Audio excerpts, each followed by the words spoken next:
Bem-vindos. A União Europeia está em crise, o euro é questionado e há cada vez mais especialistas a sugerirem o regresso de Portugal ao escudo.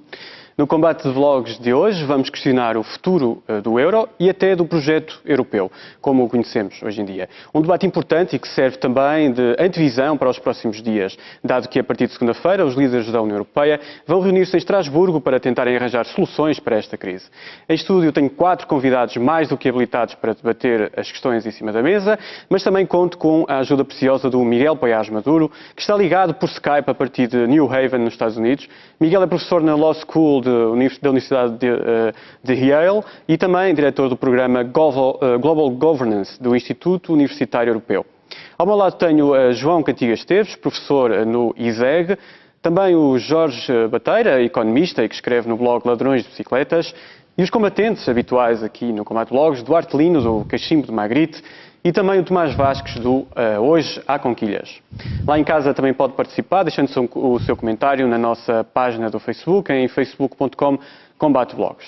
Vamos então ao debate e vou aproveitar para falar já com o Miguel Paiás Maduro, que está nos Estados Unidos, onde se passa quase tudo por estes dias.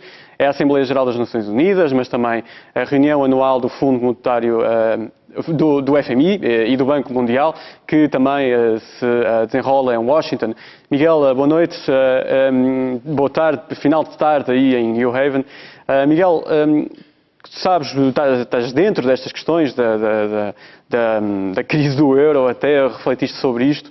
Por estes dias tem-se falado muito no risco da Grécia não cumprir os seus objetivos e todo o empréstimo dado pelo FMI e, portanto, pagar aquilo que deve, e fala-se na hipótese, fala-se por estes dias que a própria Grécia podia sair do euro. Qual é a tua visão, para começar, obviamente, durante esta hora, para começar, qual é a tua visão sobre tudo isto, sobre aquilo que se passa por estes dias? Em primeiro lugar, é um pouco irónico que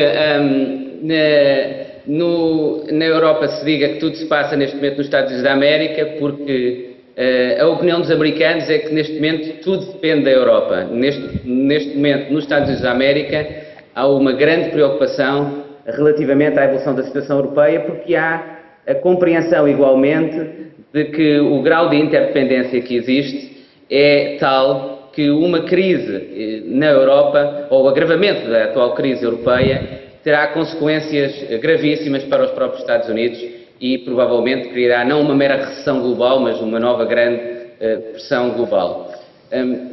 Eu penso que, acima de tudo, e para início de conversa, eu acho que o que é fundamental que a União Europeia adopte nos próximos tempos é uma estratégia clara relativamente à resposta a esta crise.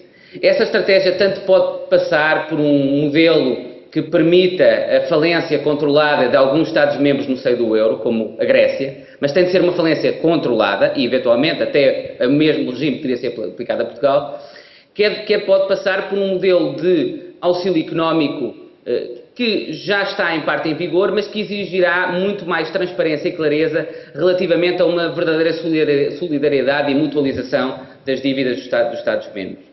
Mas a grande dificuldade que a Europa tem neste momento é uma dificuldade política, porque, embora economicamente nós tenhamos várias alternativas que são consideradas como credíveis quanto à forma de solucionar essa crise, a adoção dessas alternativas está dependente não do que a própria Europa, no sentido de instituições europeias decidirem, mas sim está dependente de dinâmicas políticas nacionais.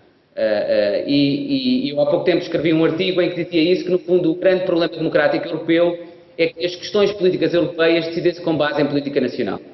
E as esferas políticas nacionais ainda não foram capazes de incorporar na sua forma de decidir estas questões o grau de interdependência que nós temos na Europa. E, portanto, hoje em dia há muitos alemães que ainda acreditam que é possível, por exemplo, uma falência incontrolada da Grécia, a saída da Grécia e o eventual fim do euro, sem que isso tenha consequências graves para a Alemanha.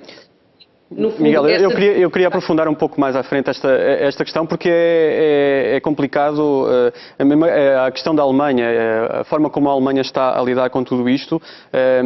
Mas um pouco mais à frente eu regresso a ti, peço desculpa por te interromper. Às vezes esta comunicação pode não ser a mais perfeita, mas aqui em estúdio também vamos introduzir mais dados. Eu lembro lá para casa que pode interagir connosco a partir da nossa página no Facebook, facebook.com/combateblogs. A sua opinião também conta e, obviamente, se deixar as suas ideias também aqui, também vamos trazê-las a debate. Eu começava aqui o debate em estúdio com o professor João Cantigas Esteves.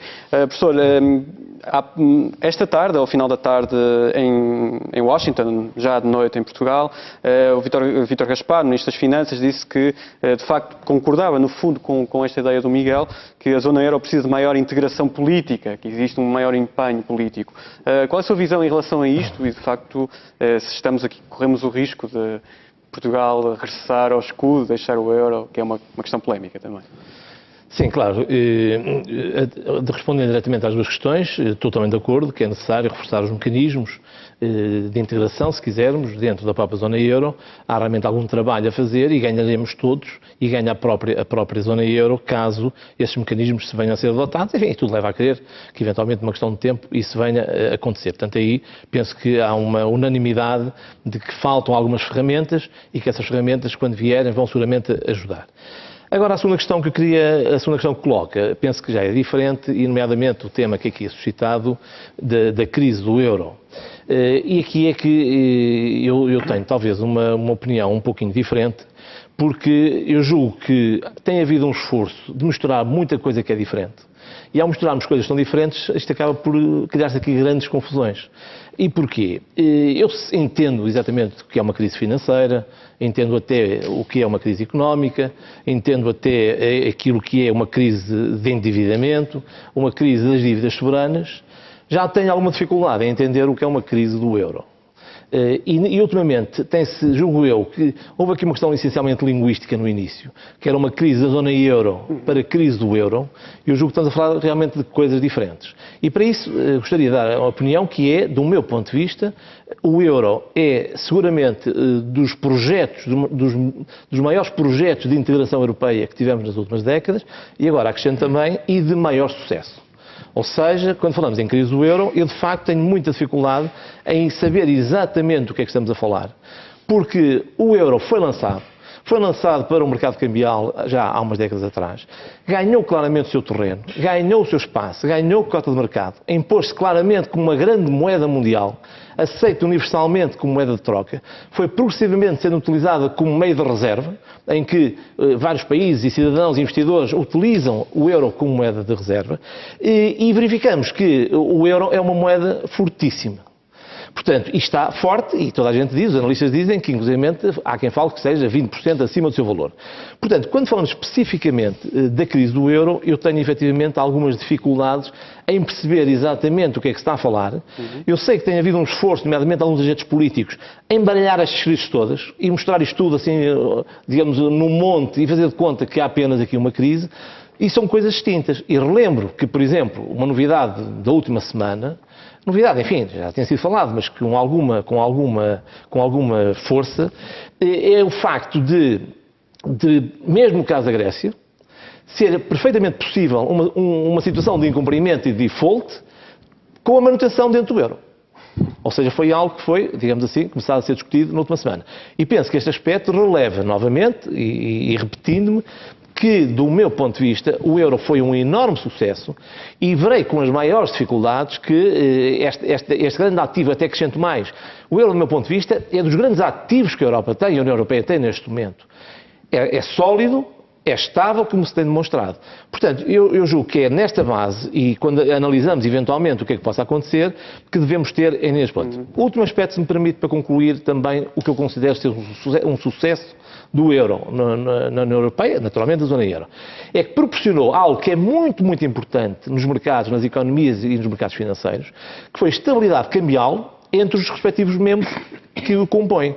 Relembro que, enfim, desde o século XIX, que nós sabemos que as economias procuram estabilidade cambial. A estabilidade cambial é um fator decisivo para o crescimento das economias, para o desenvolvimento, para o bem-estar e até para o crescimento do comércio internacional. Isto ficou mais ou menos resolvido, julgo eu, no século XIX e, portanto, isso foi conseguido no caso da União Europeia, naturalmente nos membros da zona euro que conseguiram essa estabilidade cambial. De qualquer forma, há estudos, e aliás o estudo do BCE nos últimos dias admitiu que a crise da dívida pode vir a destruir o euro. Isso pode ser um risco evidente, mas eu queria agora lançar o contraditório, porque o Jorge Bateira, o seu colega também, economista, que escreve já há muito tempo, Jorge já escreve há muito tempo sobre esta questão do euro. Há pelo menos 2 anos que eu penso que fala sobre isto, numa altura em que não se falava sobre esta questão tão profusamente. E o Jorge escreveu precisamente esta semana uma crónica no jornal I, em que o título era Pensar o nosso futuro pós-euro. Na sua perspectiva, esta é uma possibilidade, é algo que pode acontecer mesmo nos próximos tempos? Estamos condenados a isso e os mecanismos em jogo na economia e na política aparentemente encaminham-nos para isso. É evidente que eu devo dizer que nós não podemos falar com segurança total sobre um conjunto de evoluções que ocorrerão nos próximos tempos. Estamos no domínio de uma grande incerteza sobre o que vai ocorrer nos próximos tempos. Mas há algumas linhas de orientação que eu acho que, apesar de tudo, podemos antecipar. E é evidente, eu em 2009, acho que foi em junho ou julho de 2009, eu escrevi duas entradas no Ladrões de Bicicletas com o título O Fim do Euro, ou qualquer coisa como isto. E qual foi o ponto fundamental? Foi porque nessa altura eu percebi que a Alemanha tinha inscrito na Constituição um constrangimento relativamente ao déficit e que isso iria ser imposto aos outros países da União Europeia, da zona euro. Ora, isso evidentemente significaria um colete de forças de tal maneira insustentável, sobretudo para os países menos competitivos, que acabaria necessariamente por levar à situação em que estamos hoje. Portanto, eu diria que a situação da Grécia e depois a de Portugal, a da Irlanda e de Portugal, decorrem inevitavelmente do impacto da crise financeira de 2007-2008, que veio revelar um problema que estava latente. E qual é o problema que estava latente? É que numa zona monetária forte, de moeda forte, verdadeiramente os países com menor capacidade competitiva não conseguiriam sustentar indefinidamente os seus déficits na balança de transações correntes. E, portanto, a acumulação continuada de financiamento externo haveria de explodir, haveria de rebentar em qualquer momento. Aconteceu na sequência da crise. É curioso que, por estes dias também, Nouriel Roubini, que tem vindo a alertar para alguns problemas da economia mundial, dizia que, de facto, a Grécia devia sair do euro e isso acaba por ter impacto naquilo que representa para Portugal. E até fala da situação da Argentina, que é um bocadinho diferente, mas o que é certo é que a Argentina saiu daquele espartilho que tinha da equiparação ao dólar e, de facto, viveu um ano de muita crise, mas ao longo dos tempos tem vindo a recuperar. Pelo que sei, o Jorge também, numa avaliação, pelo menos inicial, considera que se Portugal regressasse ao escudo, teria pelo menos um ano de grande crise, mas a partir daí poderia recuperar.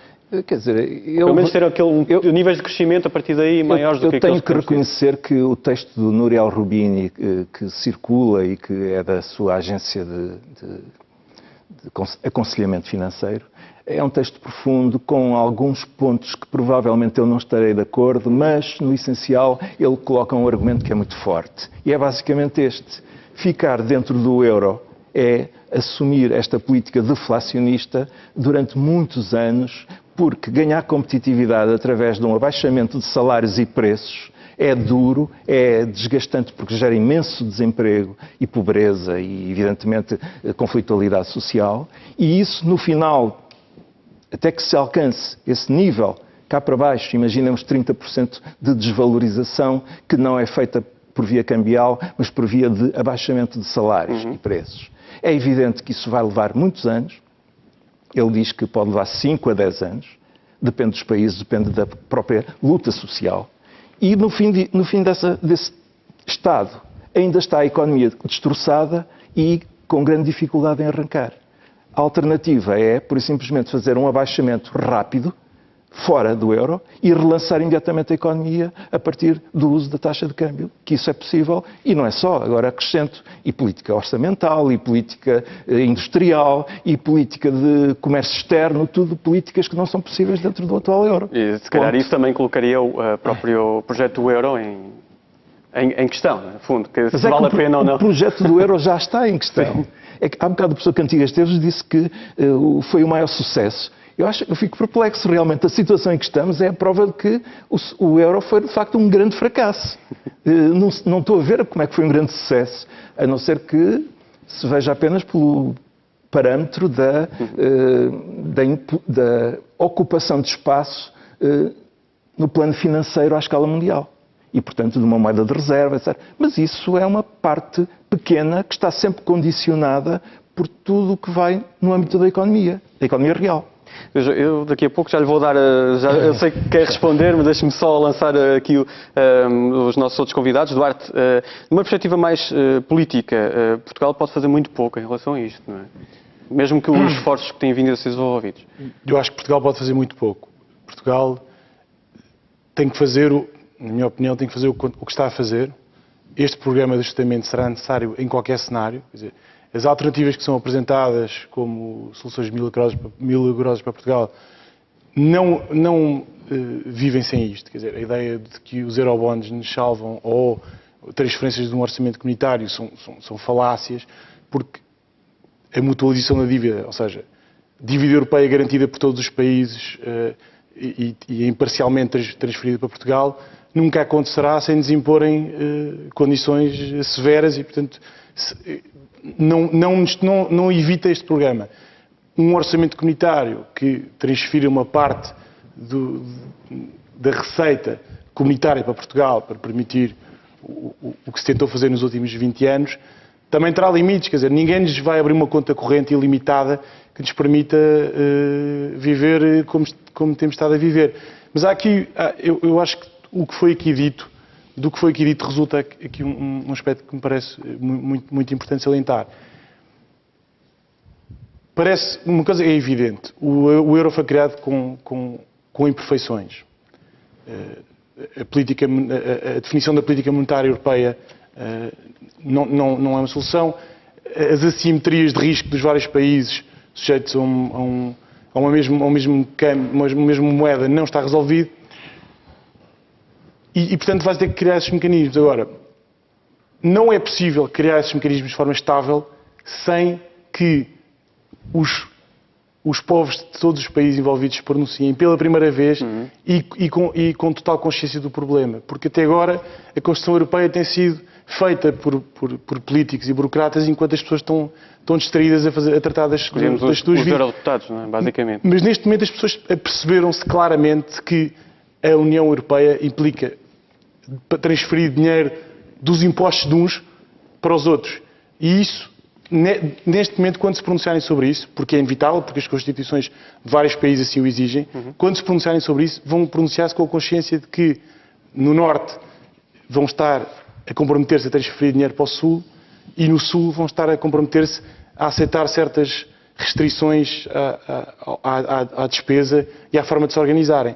E, portanto, pela primeira vez vamos ter um debate constitucional europeu esclarecido em que as pessoas vão saber e vão ter o mínimo de consciência do que é que estão a decidir e assim vai ser evitado, vai ser um desvio em relação ao modelo de construção, ao modus operandi da Constituição Europeia até agora. E isso vai ser muito interessante. Se perguntarmos aos alemães o que é que querem fazer à Grécia, uma sondagem do semanário Stern dizia por estes dias que 1 em cada 3 alemães defende a saída da Grécia do euro. Portanto, mas hoje também saiu uma sondagem que dizia que 70% era contra a ideia de deixar a Grécia falir. Não se percebia se estavam dispostos a bancar a manutenção da Grécia, e isso era uma questão muito interessante. Não, aliás, o professor Cantigas Esteves falou da solução da Grécia poder assumir-se que a Grécia entra em default, mas que não sai do euro. Aliás, hoje António Borges, o diretor do Departamento Europeu do FMI,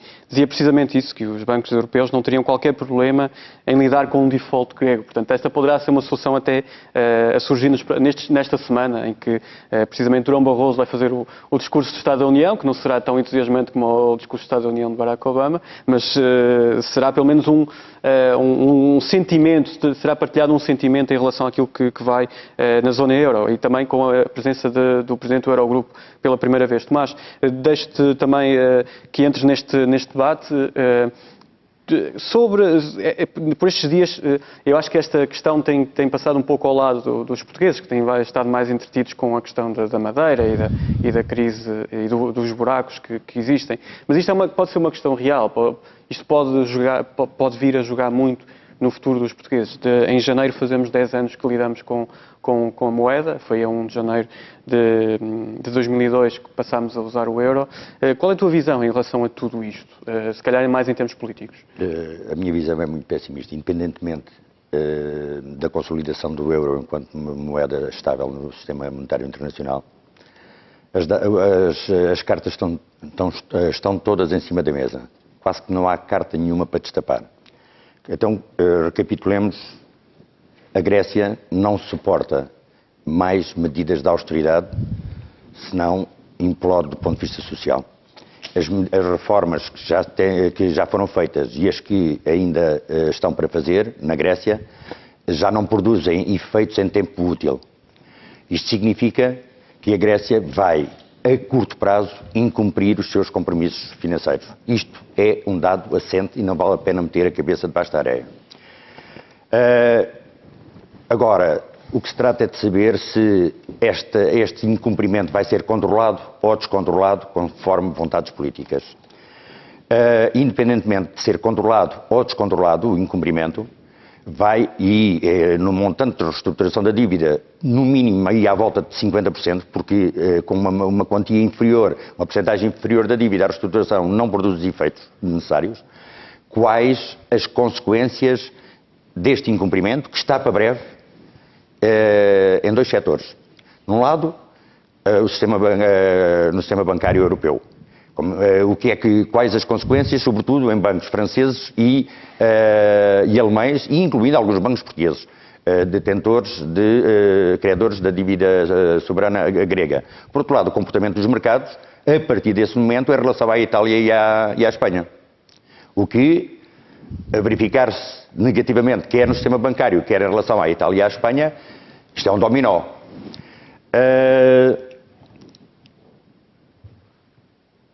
Depois temos a questão política. E a questão política é, nos últimos 2 anos, temos assistido a uma total incapacidade política de gerir esta situação. As medidas aparecem sempre à última da hora e para remendar situações que já se verificaram, porque tem 2 problemas. Tem a capacidade política dos atuais dirigentes europeus, por um lado, e tem a forma burocrática e democrática também, mas de funcionamento das instituições. E agora, na conferência, na Cimeira Europeia de dia 21 de junho, ainda nada foi aplicado. Medidas urgentíssimas. Estão à espera do Parlamento da Estónia, de eleições na Eslováquia, tudo paralisado. Outro exemplo é, para não referir, os últimos 2 anos de paralisia. Aliás, esta Cimeira Europeia tomou medidas já como por efeito em relação ao ataque dos mercados à Espanha e à Itália, sobretudo. A última conferência, a última reunião dos ministros das Finanças da zona euro na semana passada. Nas questões fundamentais não houve consenso. Nem na taxa sobre transações financeiras, nem no segundo empréstimo à Grécia. Portanto, o quadro está todo desenhado no sentido de a situação se agravar dia a dia, cada vez mais, sem respostas políticas à altura da grave crise. E o professor disse bem, os Estados Unidos estão preocupados com a Europa, não é? Porque a Europa vai provocar tudo isto, que está a rolar como bola de neve, e que, distraidamente, estamos a ver como espectadores Isto vai provocar convulsão em todo o sistema económico, financeiro, mundial. Agora, só para terminar, uma outra coisa, porque não podemos esquecer uma coisa. A Europa, os dirigentes europeus, nos últimos 2 séculos, se caracterizam por serem suicidários. O século XIX viveu em guerra permanente, quase do primeiro ao último dia. No século XIX, as guerras todas na Europa. E nós europeus, produzimos as 2 grandes guerras do século XX, com as consequências todas que todos conhecemos. E hoje estamos a assistir ao desfazer da Europa com o mesmo sentido suicidário que já provocou as guerras do século XIX e do século XX.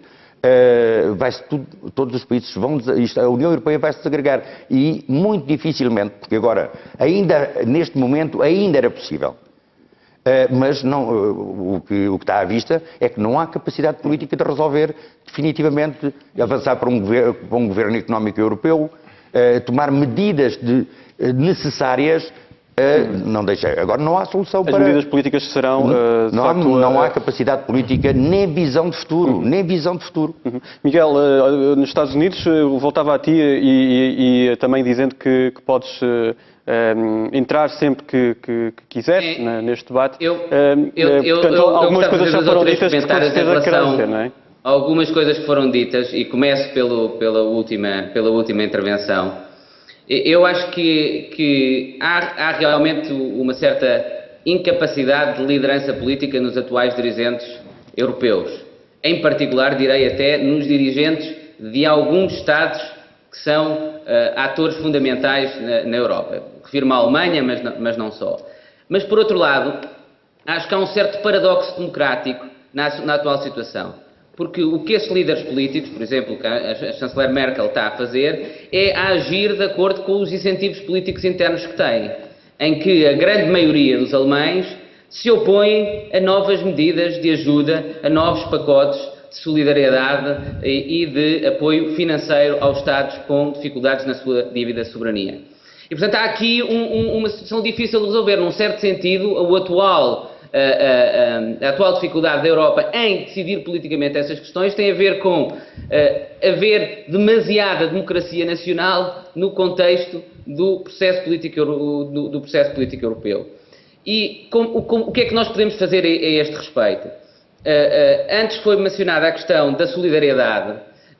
Eu acho que a questão é sem dúvida que a solução desta crise passa pela criação de mecanismos de intervenção política, de direção política mais coesa no seio da União Europeia. E que isso, ao mesmo tempo, tem de passar também por uma política de maior solidariedade de transferências financeiras entre os Estados. Mas eu queria dizer a esse respeito 2 coisas. A primeira é que eu não creio que nós possamos simplesmente criar uma lógica de solidariedade entre os Estados europeus. E que essa lógica de solidariedade passe por uma transferência de recursos de um Estado para outro. Na realidade, nós vimos até, no que se passou recentemente em Portugal, quanto à Madeira, que aquilo que nós ouvíamos algumas pessoas dizerem relativamente à Madeira é, no fundo, aquilo que os alemães dizem no que concerne os portugueses e os gregos. E nessa medida, a única forma que eu encontro de criarmos mecanismos de solidariedade financeira a nível europeu não é pensando numa lógica de transferência de uns Estados para outros Estados, mas é mudando de modelo de financiamento da União Europeia. E nesse sentido o que nós temos de pensar é que temos de criar recursos próprios no contexto da União Europeia que permitam aos cidadãos entender que aquilo que se trata não é de transferir dinheiro dos alemães para os portugueses, mas sim de distribuir melhor a riqueza que é produto do próprio processo de integração económica europeia. É isso que eu acho que é fundamental. Eu acho que é muito importante, e talvez esta seja a oportunidade dessa crise, relacionar a criação dos mecanismos de apoio financeiro com a criação de recursos próprios no contexto da União Europeia. Eu queria só fazer mais 2 notas pequenas. A primeira é que, num certo sentido, alguns dos mecanismos de intervenção que são necessários e dos quais se têm falado, como as obrigações europeias, já existem, ou a própria reestruturação das dívidas nacionais. Aquilo que o último Conselho Europeu acordou, relativamente ao novo mecanismo de estabilidade europeu, permite, no fundo, um mecanismo de intervenção que é bastante semelhante às obrigações europeias, que é este novo mecanismo europeu vai poder emitir dívida que depois vai ser entregue aos outros Estados a uma taxa de juros que é a mesma a que esse mecanismo europeu vai conseguir obter essa dívida no mercado. Portanto, isso é a mesma coisa, num certo sentido, que ter obrigações europeias. E o mesmo no que se passa à reestruturação da dívida, em que, no fundo, tanto é possível uma reestruturação pura da dívida, como é possível comprar, os economistas dizem isso, comprar a dívida no mercado secundário a um valor muito mais baixo, o que equipara, no fundo, a uma situação muito semelhante à reestruturação da dívida. Qual é o problema? É que estes dois mecanismos, atualmente, não têm uma liderança política efetiva, nem têm uma autonomia de funcionamento e, portanto, criam grande incerteza no mercado. A recente decisão do Tribunal Constitucional Alemão veio dizer que, no fundo, o funcionamento destes mecanismos está dependente de uma decisão caso a caso do Parlamento Alemão. Ora, isto pode bloquear a qualquer momento o funcionamento destes mecanismos e é isto que está a criar grandes dificuldades relativamente à resolução da crise. Eu acho que o acordo do último Conselho Europeu tem as sementes, tem as bases necessárias para resolver a crise. O problema é tornar esse acordo transparente e tornar esse acordo com mecanismos de decisão efetivos. Ok, Miguel. Professor, sim, o professor Cantigas Esteves acho que tem muita coisa para dizer, que foi aqui muita coisa, mas de qualquer forma estava esta ideia lançada pelo Miguel Paes Maduro, que esta solução já pode ser aplicada. De qualquer forma existem muitas resistências, não é? Sim, de qualquer forma gostava de tocar aqui 3 ou 4 pontos que me parecem importantes. Relativamente à Grécia, muito brevemente, eu quero dizer que obviamente a estratégia tem sido ganhar tempo, portanto tem sido claramente ganhar tempo, e seguramente que esse tempo ganha-se e tem efeitos. Eu recordo que neste momento é preciso ver que as pessoas não estão paradas, os investidores não estão parados, os fundos de investimento não estão parados e têm tomado decisões estratégicas durante este último ano. Eu relembro, nós mesmo em Portugal temos uma notícia muito recente em que um dos grandes bancos, o BES, anunciou publicamente que não tem qualquer exposição à Grécia. Ora bem, isto é o BES. Ora bem, pela Europa e pelo mundo, há decisões que estão a ser tomadas. Isto apenas para dizer que não se sabe, concordo, o que é que implica um default da Grécia, mas uma coisa estou certo, um default da Grécia hoje tem consequências totalmente diferentes de há um ano atrás. Ou seja, porque os agentes económicos estão naturalmente a foi-se ganhando tempo para libertar os bancos desse peso. Ora bem, digo eu, não sei, quem diz os bancos, é uma análise, agentes económicos. Claro, e tem um caso concreto que é, digamos, o BES acontece. Depois, relativamente à questão de portuguesa e à questão da saída do euro, eu penso que neste momento temos aqui uma situação um pouquinho perigosa. Qual é? É que em países como a Grécia e Portugal, naturalmente, onde as situações são bastante complicadas, pode passar para a opinião pública a ideia de que pior não é possível. Eu penso que tem que ser dito com clareza que a saída do euro de qualquer um destes países é completamente e muitíssimo mais trágica do que aquilo que existe atualmente. E julgo que, acho que deverá competir aos agentes políticos haver também muita frontalidade e clareza a explicar o que é que se quer dizer sair, neste caso, do euro. Não deixa de ser irónico, simultaneamente em que falamos que é necessário mecanismos europeus, governos europeus e todo um conjunto de europeus, podermos dar de barato algo que já existe, que é o euro, que é comum. Bom, por último, relativamente a Portugal sair do euro, eu penso que aqui temos que precisar várias coisas. Primeiro importa dizer que, do meu ponto de vista, sair do euro, quais são, digamos, os objetivos imediatos? São 2. É, naturalmente, a desvalorização cambial e é a possibilidade de criar moeda. Basicamente, são essas as duas grandes razões. Ambas, do meu ponto de vista, não são virtudes. E porquê? Porque desvalorização cambial, primeiro, convém dizer que a política cambial é algo muito recente em política económica. Praticamente tem 3 ou 4 décadas. Porque a humanidade, nos seus últimos 3.000 anos, a regra é de câmbios fixos, de paridades fixas, por se considerar que os câmbios são uma enorme fonte de perturbação das economias e do crescimento económico. E por isso é que se tem buscado sempre a estabilidade cambial a nível global. Ora bem, porquê é que acabou a estabilidade cambial? Pelas piores razões. Como sabemos, foi na década de 70, por causa do desvario que, em primeiro lugar, aconteceu nos Estados Unidos, a financiar a guerra de Vietnã e a financiar uma guerra sem ter dinheiro. Então o que é que eu faço? Faço moeda e desvalorizo a moeda. Portanto, e aí que começam os câmbios flutuantes, os câmbios flexíveis, que é o que nós temos hoje, e que eventualmente voltaremos a ter se voltássemos tragicamente para o escudo, e que é errado, que é, nós não temos dinheiro para fazer face às nossas despesas, fazemos moeda. Moeda completamente virtual, sem suporte económico e sem ter nada a agarrá-la. Aliás, se me permite, neste momento, o grande problema financeiro do mundo, em geral, é toda esta indisciplina na criação de moeda que faz com que tudo isto seja virtual. É preciso dinheiro, faz-se dinheiro. Não é o que está a acontecer também nos Estados Unidos? Exatamente, muitíssimo nos Estados Unidos, novamente, pelas piores razões. novamente. Ou seja, e o que é que isto quer dizer? Quer dizer que o século XIX... Então, na sua ideia, o BCE faz bem em não ter esse mecanismo de criar moeda? Eu vou mais longe. Neste momento, a nível global, a nível mundial, aquilo que nós devíamos ambicionar, aquilo que nós devíamos lutar, e a Europa poderia liderar, era o lançamento de uma moeda única global. Esse é o verdadeiro projeto que devíamos ter, que era retirar a perturbação cambial dos mercados e das economias, que são uma total perturbação no que está a acontecer. Mas acha que isso é politicamente possível? Não, se acompanhado do que está a acontecer no G20, é o que está a acontecer. Veja o que aconteceu aos Estados Unidos e voltando à devaluação cambial. Porque a devaluação cambial tem um problema. Um país desvaloriza. Vamos supor que o país B também desvaloriza e o outro desvaloriza. Todos desvalorizam. Voltamos à primitiva. E dou-lhe um exemplo. Porquê que os Estados Unidos andam há que tempos aflitíssimos e perturbados com o caso da China? Porque a China fez uma maroteira. Porque os Estados Unidos desvalorizam a moeda, criam moeda, e a China o que é que fez? Fez o pega ao dólar. E, portanto, temos um câmbio fixo. Ou seja, os chineses, para não ir naqueles folclores norte-americanos de criar moeda sem qualquer suporte, o que é que fizeram? Indexaram a moeda. Os americanos bem praguejam de que tem que liberalizar o mercado, tem que valorizar a moeda chinesa, tem que valorizar, e eles não valorizam porque naturalmente não têm mercado e têm um câmbio administrativo.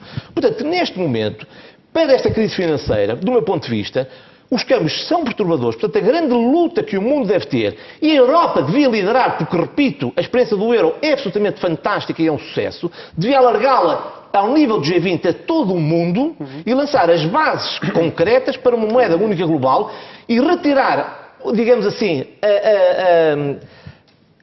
eu quase usar uma palavra forte, que é a batota da desvalorização. Porque assim, eu não sou competitivo.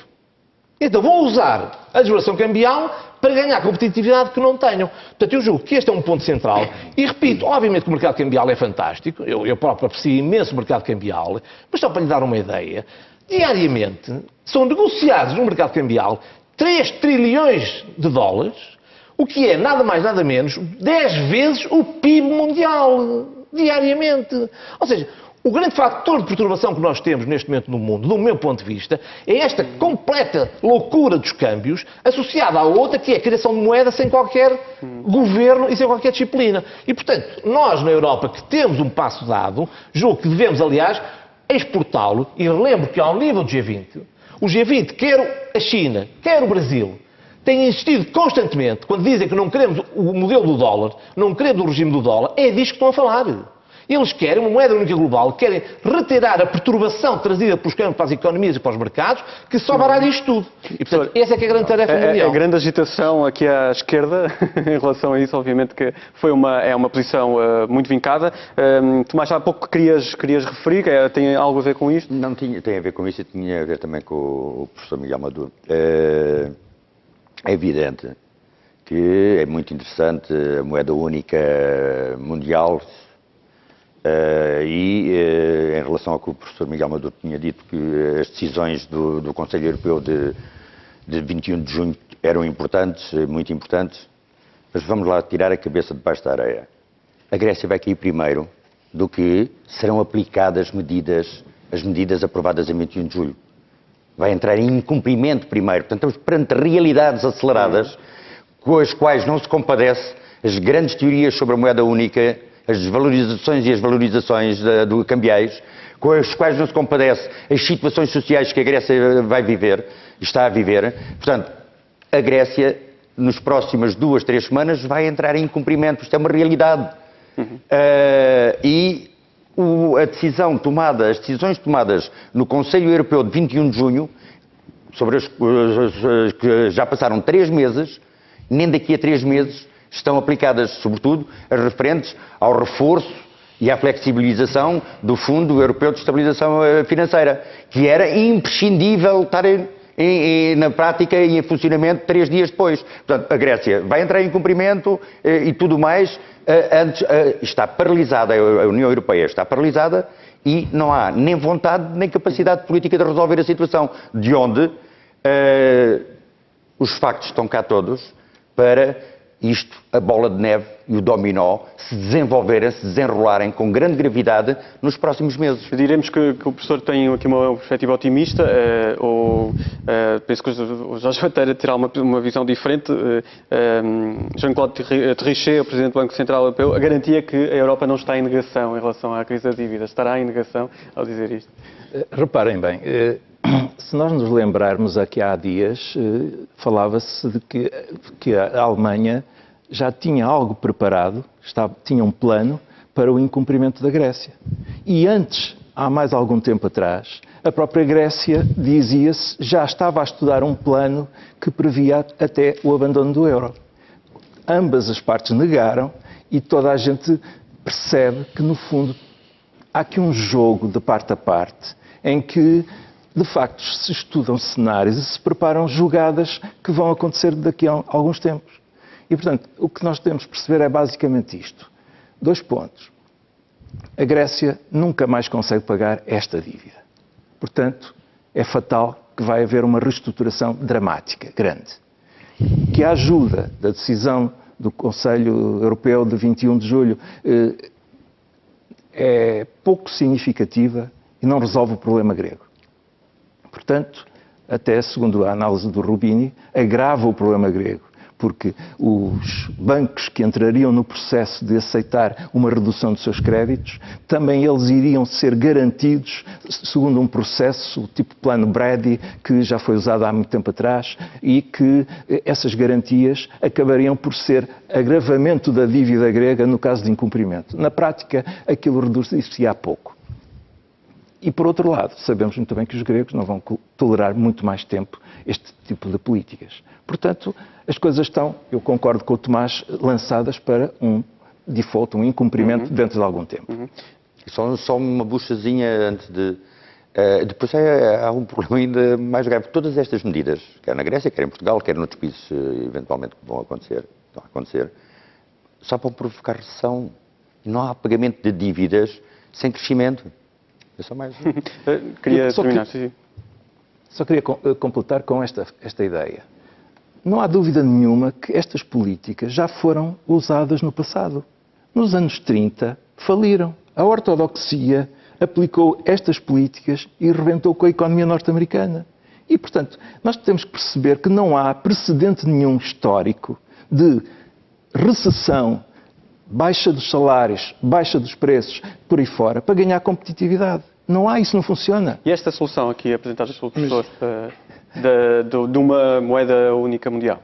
É lirismo, eu percebo a ideia, mas francamente há aqui um ponto que é fundamental. Nós não devemos nunca esquecer que as moedas surgiram por poder nacional. Tem que haver por trás de uma moeda um poder político. O soberano que emite moeda, e a moeda tem que estar respaldada num orçamento, porque é a garantia de que a moeda vale, é a garantia que o soberano dá de que pode cobrar impostos. Isto está associado ao nascimento da moeda. E, portanto, não podemos imaginar que uma moeda subsista no espaço europeu sem um poder soberano federal. Obviamente que a Alemanha e vários países da Europa do Norte não querem de todo o passo federal. Portanto, eu não vejo como é que o Miguel, que está longe de nós e não está aqui no estúdio, avança com medidas ou hipóteses de solução que são federalistas quando não há sustento político para elas. Mas no fundo o Miguel o que diz é que já existem medidas, não é? Sim, Miguel, pode intervir. Posso dizer só, porque eu gostava de fazer um primeiro comentário. É verdade, e eu concordo, que não é possível sair da atual recessão, e nunca saiu da atual recessão, com políticas que são políticas sem crescimento económico, que dificultam o crescimento económico.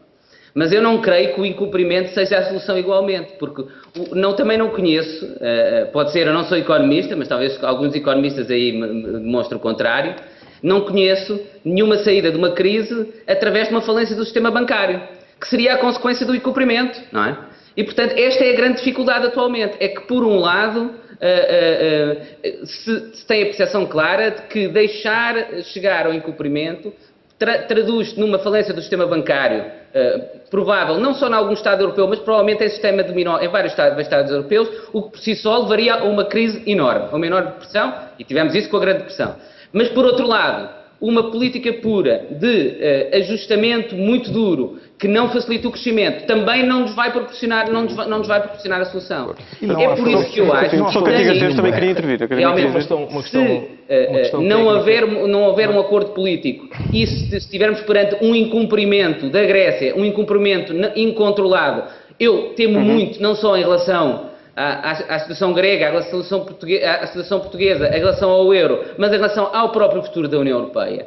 E por isso é que eu tenho esperanças que ainda exija vai existir, por própria motivação de sobrevivência política dos atuais dirigentes políticos, que eles serão capazes de preferir tomar agora decisões que têm alguma impopularidade política nos seus Estados, para evitarem maior impopularidade política no futuro. E essas decisões passam praticamente por decisão. Eu queria só acrescentar relativamente ao colega disse. Pode ser um mecanismo de auxílio económico com programas de ajustamento muito duros. O outro pode ser um problema, uma solução através de um mecanismo de incumprimento controlado. Esta questão da moeda e do Estado é claramente importante, é haver o Estado, mas eu queria apenas, digamos, recordar que nos 3.000, 4.000 anos de sistema monetário internacional, nomeadamente o famoso padrão ouro, a grande diferença é que acima dos Estados havia algo supranacional que era o ouro, que obrigava uma disciplina aos próprios Estados. E foi isso que se perdeu na década de 70. Ou seja, hoje a soberania plena da moeda, quanto a mim, é o que nos traz para aqui. Porque aquilo que era necessário e que aconteceu no passado durante milénios é que havia algo supranacional que impunha disciplina à tal soberania dos Estados e não permitia o que está a acontecer agora, que é um total descontrole, um total desgoverno no uso e no abuso da moeda para fins que não era o objetivo, nem deve ser o objetivo da moeda. A moeda sempre foi uma abstração, mesmo indexada ao ouro, não deixa de ser uma abstração. O próprio valor do ouro é uma abstração. Não, mas deixa-me dar um exemplo. E a questão é, se houvesse uma moeda global, como é que era o governo dessa moeda? Era uma organização tipo ONU, em que nunca se entendem. Era o Fundo Monetário Internacional. A China não tinha direito de veto. Era o Fundo Monetário Internacional que existe. A China, o Brasil, a Rússia entregavam uma parte fundamental da sua política económica, que é a política monetária, que tanto usam, como há pouco disse, e delegavam isso no Fundo Monetário Internacional. Tem todo o gosto em explicar. Tem todo o gosto em explicar. A ideia parece-me engraçada, mas é como criar uns Jogos Olímpicos sem competição. Neste medalhas, só para as pessoas irem lá correr. O G20 está bloqueado por causa deste ponto. Porque, repito, quer Brasil, quer a China, querem estabilidade cambial. Se quisermos em termos mais latos, o que estamos a falar é o imperativo conseguirmos estabilidade cambial, tirar esta flutuação dos mercados. E isso é feito através de política e de poder que nunca será delegado. Ora bem, e esse é o problema. Deixa-me dar um exemplo. É o pequeno, gigantesco problema insolúvel. Desde que acabou o padrão ouro, portanto, há cerca de 30, 40 anos, o que aconteceu ao dólar? Desvalorizou 98%. Ou seja, desde que acabou o regime de câmbios fixos, o dólar desvalorizou 98%. Ora, isto não é possível. E qual é o problema? Isto é claramente, digamos, usar a política monetária para fins que não são os próprios. Portanto, ou seja, eu acho que este é claramente, porque, repito, uma última ideia. Os mercados cambiais são lá. Por último, relativamente à Grécia, já foi dito muita coisa. Aquilo que eu julgo é que, primeiro, está-se a ganhar tempo. Estamos ainda numa fase de dar oportunidade a ver se, como já foi dito e bem, eu estou de acordo, é necessário sempre haver um plano de austeridade para tudo o que venha a seguir. Seja qual for o modelo, neste momento, é imperativo haver estas correções, porque senão nada funciona se não houver um equilíbrio mínimo das contas públicas e da política orçamental.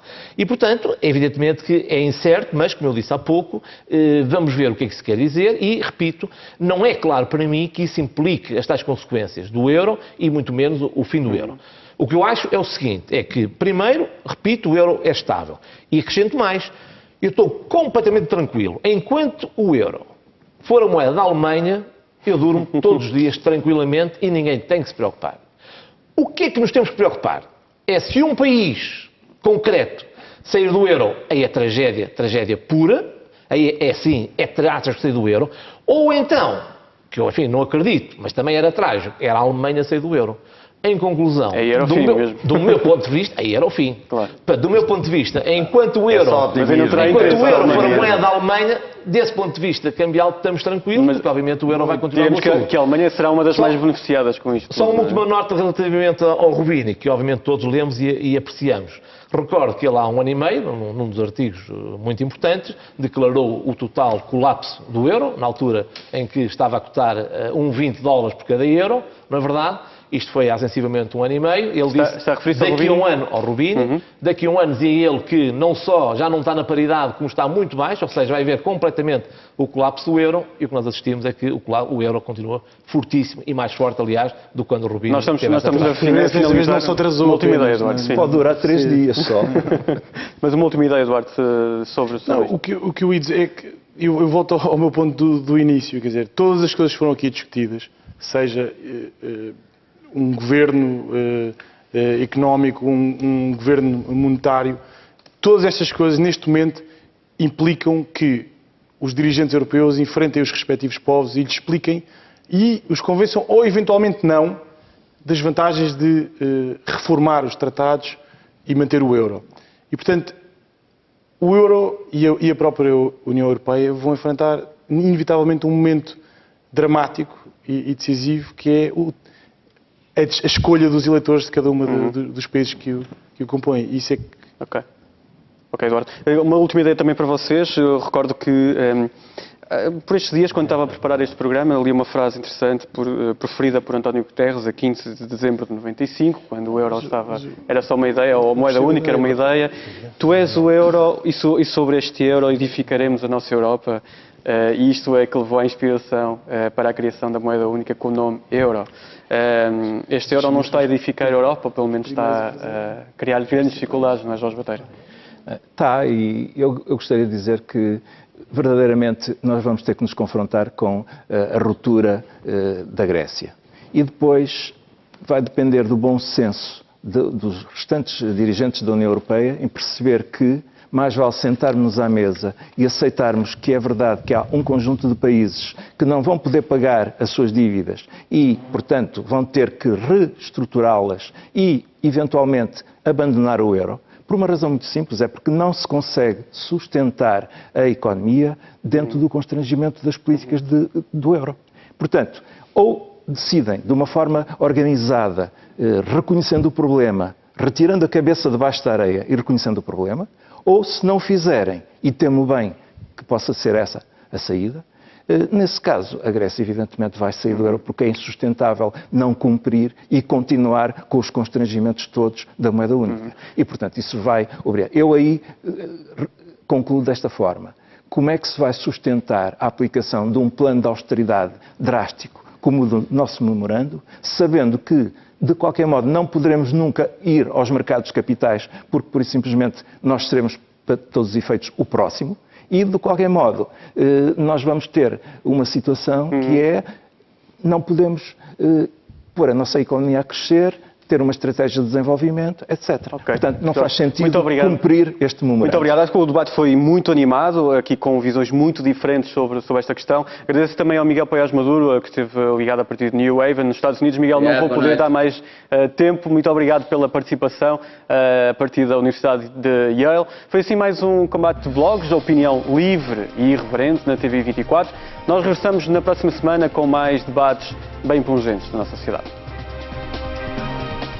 Toda a informação atualizada hora a hora no TVI 24 e em tvi24.pt.